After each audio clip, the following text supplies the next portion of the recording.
I caught my husband cheating with his ex on our son's birthday. Now everyone's telling me to stay. Should I walk away or hold the family together?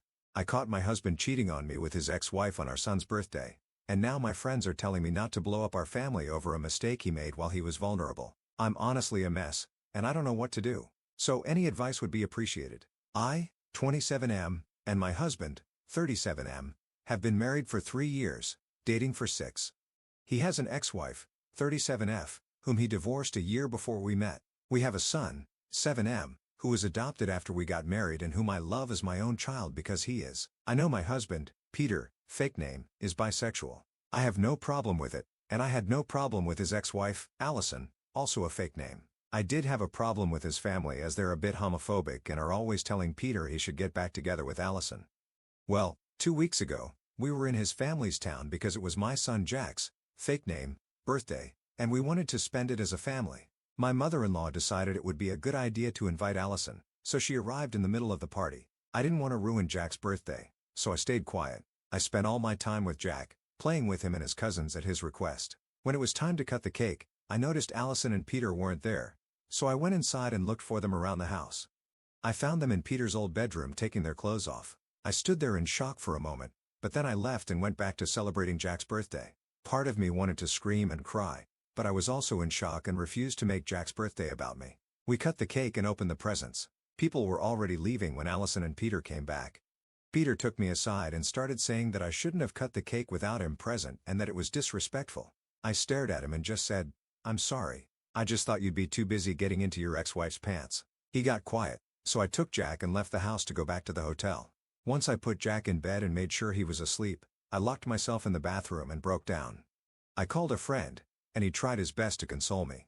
I only calmed down in the morning when I took Jack for breakfast because I didn't want him to see me like that. I'm now watching him play in the park, and I don't want him to suffer. I don't want him to have a broken family. I don't want him to know that relationships aren't a happily ever after. Peter has been calling and texting, apologizing for everything, and I'm tempted to forgive him. I'm tempted to just have my family back, and all my friends are saying that it was just a mistake, that he was vulnerable and Allison is his ex-wife. So what am I supposed to do now? I need advice from people who don't know my husband or me personally. Please, any advice is helpful.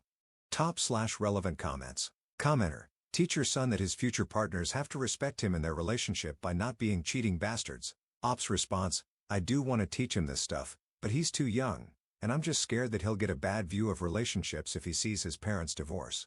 Commenter 2: you should leave. I know it won't be easy, but if you stay, think of it as showing Jack that it's okay for your husband or wife to treat you badly.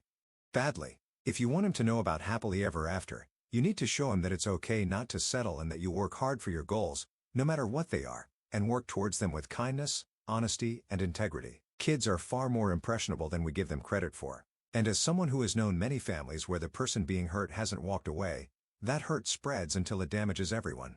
Relating to just yourself here, there is a huge safety factor. Staying with a cheater puts you in danger because you don't know everyone they're sleeping with, and, more importantly, what STIs they may be carrying. They're sleeping with and, more importantly, what STIs they may be carrying. So think about your son and your health and leave. Emotionally, if you're surrounded by people telling you to forgive and forget, those people are not safe to be around as you have no clue if they've been hiding this from you for a while either. Update 1 day later. Well, first of all, I want to thank you all for your advice, and I want to explain some things before the actual update.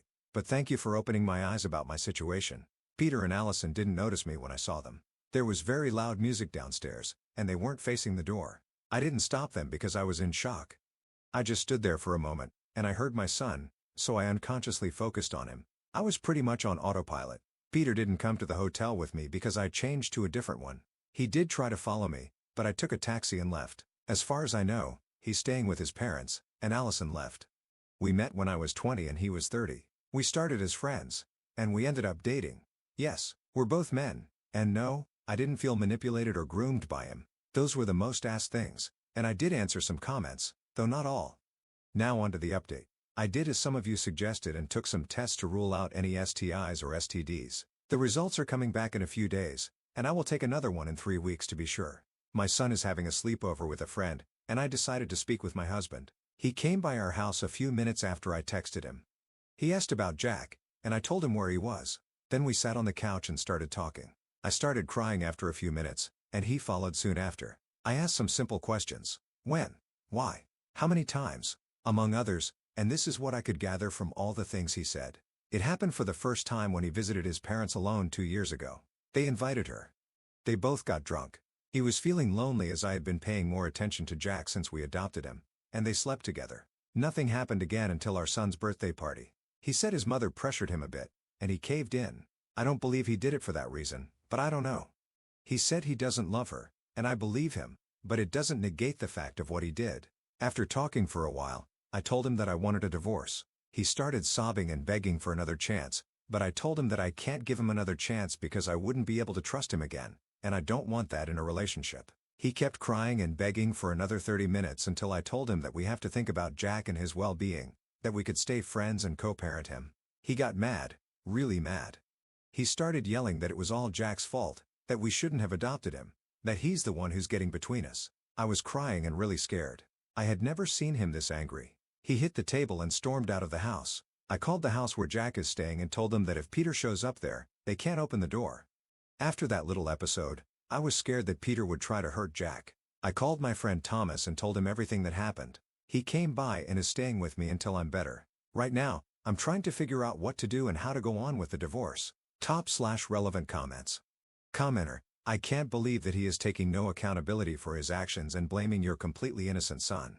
Every time you start missing your soon-to-be ex, I want you to please remember what he said about your son. It will be painful, but it will strengthen your heart and mind to move on from that toxic man. You are definitely not the jerk. Keep striving for a healthy, happy new relationship for you and your son. Second update 11 days later.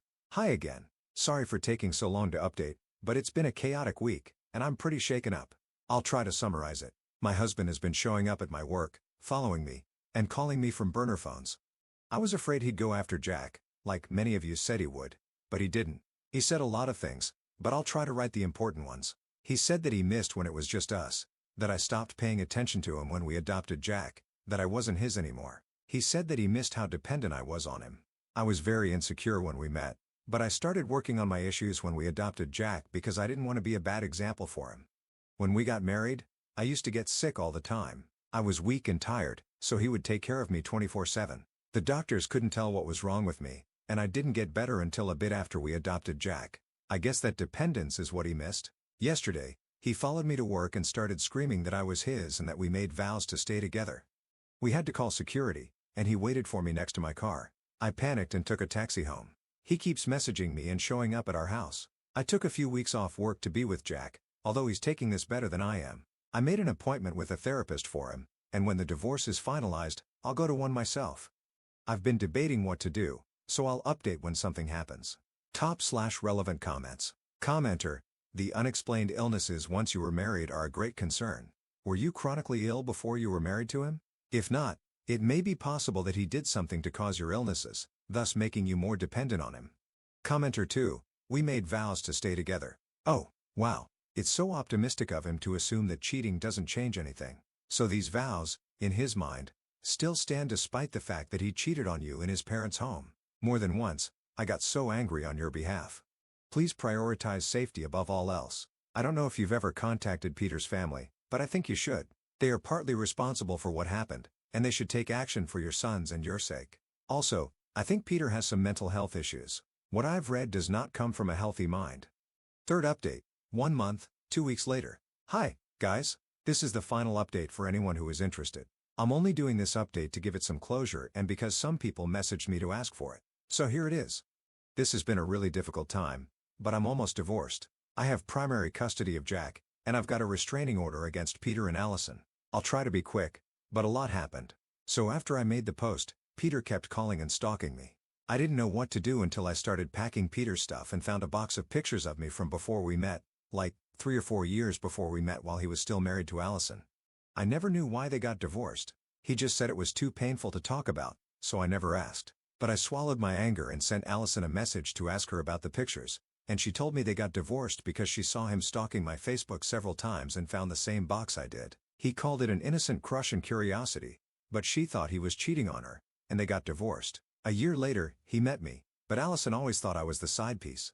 I read a few comments saying that maybe I was sick because he was making me sick. I don't know if that's possible. I don't really know. I mean, the illnesses were bad enough to make me stay in bed, like having a bad cold, but I don't know. I stopped digging. After I found the pictures, I confronted Peter when Jack wasn't in the house, and he seemed, I don't know, proud. He kept smiling and saying that all he did was for us, that it was love at first sight, and we were destined. He was just making sure it happened. Apparently, we had met before we became friends. I remember meeting him at a party through some friends, but we had met before as teenagers. He and I lived in nearby towns, and my school made some trips to the surrounding towns, and we met on one of those trips. We were something like friends, but only for a summer because he went to college, and I soon forgot about him. But he found my Facebook, and the story continued. I was horrified to say the least. He tried to console me and tell me that it was fine, that he did it out of love, and that if only we hadn't adopted Jack, everything would be fine. I was bawling my eyes out. My entire marriage was a lie. He said that he only slept with Allison because he knew it would get my attention and that we didn't have to go through with the divorce, that I knew he loved me and that was it. He promised to be a better dad for Jack if I made more time for him. He told me to quit my job because he earned enough to take care of all of us, and that would give me more time with him. I was in shock, and then he hugged me, calming me down. I admit that for a moment I allowed him to hold me. I allowed myself to consider his proposal, but I kept thinking about his lies. It wasn't about the cheating. It was the stalking, the lies, the obsession. It creeped me out, so I tried to pull away and tell him I'd go through with the divorce. He refused. He hugged me tighter and screamed that I needed him, that he could protect me, take care of me, save me, that I was his husband and only his. I was terrified. I slapped him and pulled away, yelling at him to get out of my house. He didn't. He just kept screaming and holding on to me until a neighbor heard the commotion and called the police. I filed a restraining order and have been taking care of Jack since. During the divorce proceedings, Peter asked for 50-50 custody, which surprised me because in all this time, he hasn't cared about seeing Jack. But I later found out that it was only because he would get to see me and talk to me regularly. He's been contesting every single thing about the divorce, trying to make it last longer than it has, and it's been working. He offered to give me child support even though we have 50-50 custody. He allowed me to keep the house and other stuff, so that's what's been going on in my life. The only happy thing that happened was Halloween. Jack insisted on dressing up as Spider-Man and me dressing up as Tony Stark, so we did, and I took him trick-or-treating. It was the most adorable sight ever, and I knew I made the right choice with him and Peter. I'm sorry for such a long post, but this will probably be the last update. Thank you so much for the advice and for hearing me rant. Top/relevant comments. Commenter, you're 27. He's 37. But he has pictures of you from before he left for college? So he was 18 and you were 8? He was 20 and you were 10? Make it make sense because it sure looks like he met you when you were a literal child, stalked you until you were an adult, and started dating you at 21. Response, he had pictures from before I thought we met, when I was 20. He was already in college. He was just spending the summer in his hometown. We met in the summer when I was about 14. Commenter 2. So, again, you were 14 and friends with a 24-year-old? Sorry, but this just doesn't seem to add up. Ops response, we weren't best friends, but we talked a few times, and I remember talking through Facebook once or twice. That's why I said we were kind of friends. Commenter, he saw you at 14, hid secret pictures of you from his wife during the time you were finishing high school and starting out in life, got divorced once you were an adult because his wife found secret photos her husband had of a child, and then he started dating you when you were 21. It wasn't an accident any of the times you two just bumped into each other. He set you up and exploited you. He started when you were 14. No wonder people are so concerned that as soon as you started dating him, you frequently became so ill that you couldn't get out of bed, and he got to take care of you. Fourth update, 5 months, 2 weeks later. I know I said that my last update would be the final one, but I'm so very confused right now. So we're finishing with the divorce proceedings, but Peter's attitude has done a 180 degrees, and I don't know if I'm crazy or what. The last time I posted here, Peter was basically saying that our son was the reason for our divorce and that he only wanted custody of him to see me. Well, now he's being Father of the Year. A friend of mine, Dean, is handling the drop-offs and pickups of Jack so that I don't see Peter. At first, he was mad and called me because he thought Dean and I were dating. Then he didn't care. Now I thought that he would treat Jack badly, and I kept a very close eye on him, asked him questions about his father, how everything was going, etc. Jack told me that he's been acting like the perfect dad. He's nice. He plays with him, helps him, and is completely different from before.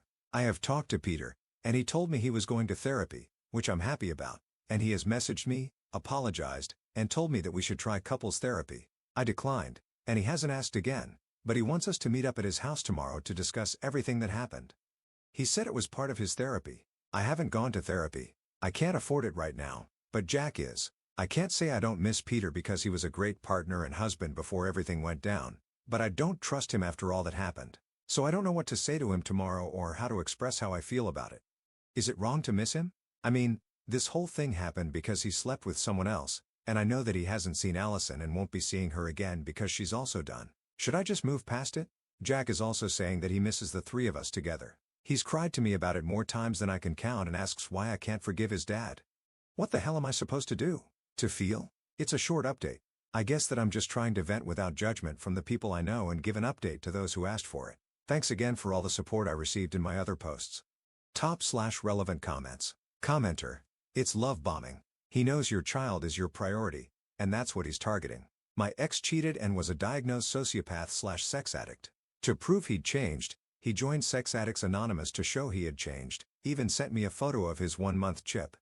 I told him I'd never take him back regardless. So he never went back again and told me that he wished he'd given me an STD. I was pregnant so that I'd have an effed up kid and no one would ever want me. Love bombing isn't just sending gifts. It's knowing someone so well that you can target them to get what you want. Commenter 2. I would be very careful right now. He's acting like Father of the Year, which is out of character for him. He knows what you value, and it's Jack. So he's doing everything to win you back by being the best dad to Jack. He even has Jack asking you why you can't forgive his father. I would be wary that he's coaching Jack in small ways to try to win you back. This is either genuine or a master plan. The way he acted before about you being his makes me think it may not be genuine. I would stay the course you're currently on and just monitor the situation because the last thing you want to do is cave only to realize it was all fake. He even told you before that he cheated because you weren't paying enough attention to him. So what happens if he feels like that again? Green light for him to sleep with someone else? I wish you all the best. Commenter 3.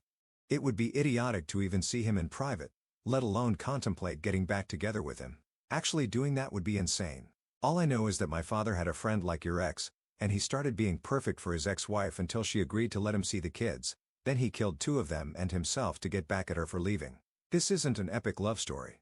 This is a Stephen King horror story in the making. 5th update 9 days later. Okay, I'm going to clear up a few things before I give you the actual update. I don't answer comments. I prefer to answer every question here instead of answering the same question separately. 1. I should have explained it better, but my restriction order was a temporary one, only for 30 days. 2. Peter was a very good husband. I read that he was abusive throughout our relationship. He wasn't, and he was a good dad to Jack.